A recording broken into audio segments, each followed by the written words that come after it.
Joining us now is the former Conservative leader, Sir Iain Duncan Smith. Sir Iain, thank you very much indeed for being with us this morning. Sir Rishi Sunak swapped Manchester for sunny Spain yesterday at the European summit there. A bit of a battle to get the issue of migration on the agenda. And as for the end result, is it really going to change anything? Well, I think the first thing is it helps everybody understand that Europe also is facing a huge migration problem. In Italy, I see the pictures just then of him with Giorgia Meloni, is probably facing amongst the worst. In other words, they've got islands like Lampedusa now, which illegal migrants have now basically outnumbered the residents there, and they are travelling through Italy, many of them, and going into places like France and end up trying to get into the UK or Germany. So it's a big issue across the board, really, and I think it's therefore worth discussing what can be done. There are issues. I know some of them have raised, I mean, Italy and certainly other countries have raised the issues about whether or not the human rights position is fit for purpose, in the sense that the convention, maybe it needs changing. So these are all the debates that are coming up elsewhere, not even in the UK. So we have a problem here, very significant problem, but they do as well.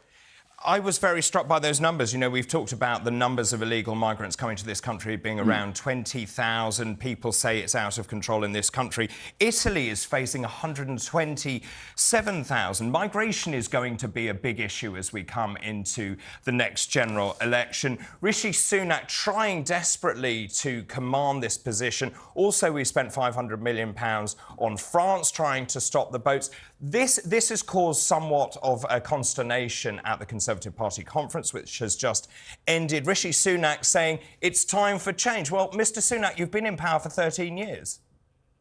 Well, there's one good bit of news, which is that this year the number and the proportion of migrants coming across illegally in boats has fallen, not massively, but it has fallen, and there's more to be done. Clearly, as he said today, rather at the time of the conference, that he would take whatever action is necessary. The truth is, right now, we'll see what the Supreme Court says about the plans to send them back to Rwanda. We already had a very clear judgment from the Lord Chief Justice that this was completely legal and within the issues of human rights. And so when that's done, we'll get on with it. And the important thing is we've got to start sending those illegal migrants away almost immediately. And that's what will deter the boats. This is not an easy process because the law has got involved in it. But as I say, this battle is being fought elsewhere as well. So we're at the tail end of it, really, in a sense. And we've got to get these numbers down because it's very dangerous for them to cross, really appallingly dangerous. We've lost lives already this year. And we want to stop that in the first instance. And the second part of it, of course, is when they come over here, if they come illegally, they end up being ultimately in illegal jobs and illegal work, some of them drifting into modern-day slavery. So these are the important reasons why we've got to stop it, as well as the numbers. Really, we can't cope with it. And obviously this was a key issue at the Conservative Party conference in Manchester this week. Suella Braverman getting a huge response within the hall to her speech on this. But looking ahead to the election, I want to talk about the Rutherglen and Hamilton West by-election and how concerned Conservatives might be today about that massive shift to Labour there and what that tells us about what's to come. Well, I think the by-election tells you a lot more about the state of the nationalists in terms of this, because the Scottish National Party has fallen dramatically in Rutherglen. I know they didn't have a huge majority before. It's about 5,000, I think it was. But that swung by 20% or so to 7,000 majority. What people were doing today, no question, was tactically voting to get rid of the Scot Nats from that area because of the disgrace that they're in at the moment over the lost money and the investigations going on. But if Labour can replicate this across Scotland, Sir Iain, then you're looking at a Labour majority, aren't you? Well, yeah, if you replicate it. I never think the by-elections tell you very much except the mood and the attitude of people at that particular point. And the reality here is it's really about Scottish Nationalist Party, who have got themselves in a complete mess and are losing support dramatically. So in this place, who was second? And the answer is they swing tactically to do that for that particular position. So I wouldn't read this across the whole of Scotland. But the truth is, of course, it's down to a complete collapse of the Scott Nats. And just following on from Sarah's point, actually, in terms of this swing, something like a 20% swing, if Labour was to replicate this, even at, say, 13%, which is what Blair did in 1997, that would give them an overall majority of 1. That is enough to form a government. Rishi Sunak really, I think, has to make sure that this works. Now, obviously, at the Conservative Party, he set out his stall. HS2 was one of those big moments. He also talked about education, as we know. Also about smoking. Are you happy also in terms of the policy direction that he's now taking to stand up in Manchester and say, oh, by the way, I'm cancelling your railway? Was that the right thing to do? Yes, I thought this thing should never have taken place in the first instance. I thought it was, if you want to develop the North, if you want to give them a greater chance to perform economically, then the answer wasn't to tie them umbilically to London. The answer is to do the east-west connections in the Midlands and in the north, the great cities of Manchester and Leeds, etc., and also Birmingham, connect those cities together, going right the way up to Hull from Liverpool. Better communications. That's where the money should have been spent and will be spent now.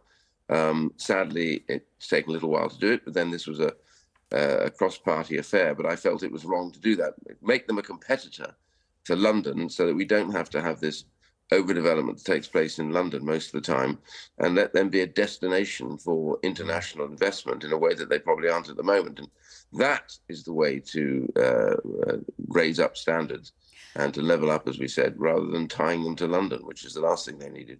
HS2 was allowed to dominate the Conservative Party conference, wasn't it? Because of the government's reluctance to confirm the decision that everybody knew had taken place. In that video, even recorded in Downing Street before the Prime Minister had left for Manchester, the message didn't get through to the electorate. It doesn't matter what happens in the room among Tory party members, does it? There was some polling last night.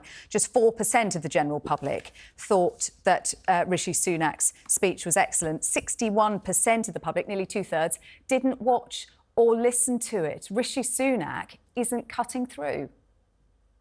Well, remember, we're still in the period where there are huge difficulties. We've come out of the worst problems that have hit any government. I mean, COVID was staggeringly bad because of the loss of economic power and will and the difficulties we ensued, the amount of money that's had to be spent and borrowed to get us through COVID.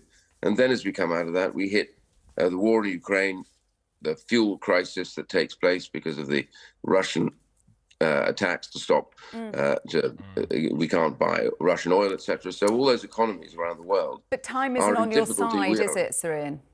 Well, time is never on anyone's side at the end of the day, but you have to make it work for you. The truth is... It's working for Sir Keir Starmer, though, if you look at the polls at the moment, isn't it? Well, is it? I think the polls are about a mile wide and an inch deep. I've not met a single person in canvassing who says they want Keir Starmer. What they're angry about and upset, quite legitimately, is the cost of living. And getting that down, getting taxes down, getting the burdens off them, getting the economy moving and growing are the key elements that will decide the next election. And I believe we're capable of doing that, having taken the right decisions to hold tight and get inflation down. But we have to get those burdens down.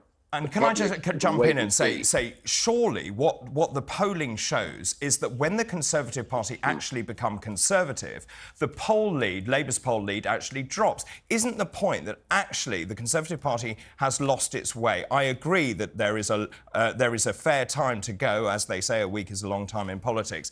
Isn't the message that actually what the Conservative Party has to do to win the next election is to be Conservative? Well, of course, that's what we are, a Conservative Party. But you're not. So currently you haven't been Conservative, the highest tax burden in 70 years. Well, I know, but come on, let's get this into perspective. I've just said no government since the Second World War has faced the financial crisis that the Conservative Party has in government since the election 2019. COVID was the biggest event to hit any government since the Second World War. Of course, it's led to increases in spending. Of course, it's led to increases in taxes, followed by this incredible cost of living crisis because of the ghastly Russian invasion of Ukraine. All of that has compounded together to make this difficult.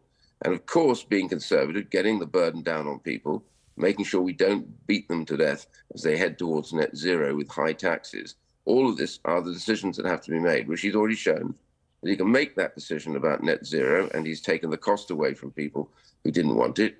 ULEZ is another example of the Labour administration imposing further costs. All these things are important. So being Conservative is about getting the burdens down on people and giving their abilities to be able to make their own decisions about their lives. That has to happen. Of course, I believe it will, and I believe it's almost ready to go now. So I think this is the key.